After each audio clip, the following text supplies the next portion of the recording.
very good question, but first, thank you for having me here and for giving me the opportunity to answer to these questions.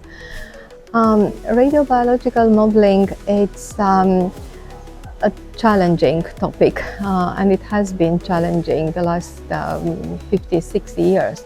But the last decade, I think there were a couple of advancements in radiobiological modeling that have actually the potential to impact the clinical practice, as you were asking. And one of them is the radiobiological modeling of the impact that the tumor features, particular tumor features, individual tumor features, have on the outcome of the treatment. And there has been progress in modeling this impact of tumor features like the oxygenation, like the proliferative capacity, to a larger extent than in the past. And this, in conjunction with the progress in functional imaging, could lead to a progress in what we call today biologically image-guided personalization, individualization of the treatment plans. So maybe with this help, we can move, from making a plan that should treat the average patient to a plan that should actually achieve cure in individual patients. And there is another topic on which I think radiobiological modeling has made a progress that will impact the clinical practice soon, and that it's the modeling of the relative effectiveness of particles, protons in particular.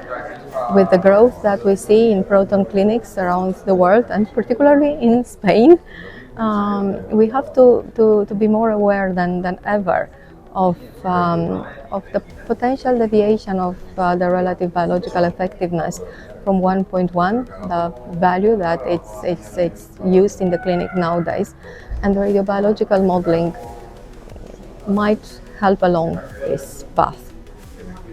Artificial intelligence, it's influencing our lives on a daily basis nowadays, and of course, it will impact on our profession in all the levels, and treatment planning, treatment optimization, it's one of them. First of all, I would say that we already have artificial intelligence implemented with different degrees in the treatment planning systems. So there are already AI-based solutions for tissue segmentation, for organs at risk delineation, for contouring the targets. So they already made their way all the way into commercial versions of treatment planning systems, and they are to a smaller or a larger extent used in clinical treatment planning. And going from there to optimizing plans with the help of AI, it's only the natural step. We already have attempts done along this line. Knowledge-based planning, it's something that has been around for quite some time now. The challenge to do this, it's quite complex, I would say. First of all, we have to learn as medical physicists to use these tools without considering them a black box. We don't have, as medical physicists, to innovate this field, but we have to be able to understand it. We are going to be the ones commissioning these tools in the clinical practice. We should verify them. So we have to learn about the AI solutions beyond the point of using them. We have to be aware of what it's behind. And of course, in addition to the technical solution, we have the challenge of creating the database on which these technical solutions are developed fully and validated. Again, it's a big challenge. It does not concern only the medical physicists, but the whole clinical community.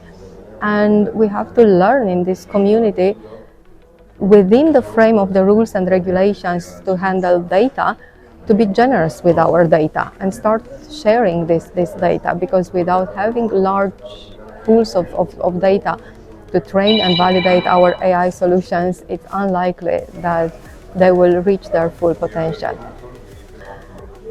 Dosimetry is going to be bread and butter for medical physicists in the future, as it was in the past. And I think the major challenges in advanced dosimetry will not concern the regular treatments that we are performing nowadays, the type of particles and the energies that we currently use, but the emerging techniques. And the first one that comes to my mind in this context of the dosimetric aspect is ultra high dose rate radiotherapy, flash radiotherapy. Are we prepared for performing high quality dosimetry that will be reproducible from one center to another for the flash facilities? That it's an issue of concern, and if I would have to make choices to spend time, effort in improving the dosimetry, I will focus on flash and particle therapy, but mostly these new emerging techniques like flash, because I think they are a challenge. This is a very good question, and it's very complex. It's surprisingly complex, because a high quality, a high impact publication could come from different sources. We tend to think about a high impact publication, a publication that is focused on a revolutionary topic. Well, it could be, of course, but also high impact publication could be something that is of concern for the community of medical physicists today, that it's addressing a practical aspect, which is perhaps not revolutionary from the innovative point of view, but it's a study that is very thoroughly conducted. So to have a high impact publication as a young researcher, there is no recipe there apart from, think about the way you are conducting your research, of course in conjunction with the topic of your research, but think about the quality of the work that led to the results that you would like to publish, because the topic could be quite complex, could be highly revolutionary in terms of innovation and unexplored territory, or it could be something that it's well established in terms of topic, but it reaches far because it's concerning the clinical aspects. It's the quality of the work behind that counts very, very much in the eyes of an editor in general, or a scientist in general. And we complement each other. It doesn't have to come all of this, complex research work from just one single researcher or one single group. We as a community complement each other quite well, and we collaborate and we put our effort together to synergistically create this high quality research that comes perhaps from a number of papers that are grouped together. It plays a very important role, and I think this is it's not a trivial statement to say that it plays a very important role. It's not a diplomatic answer. It is actually the truth in the pure sense of the meaning of the words. We are living in a global community. We are entangled, no matter where we practice our daily work.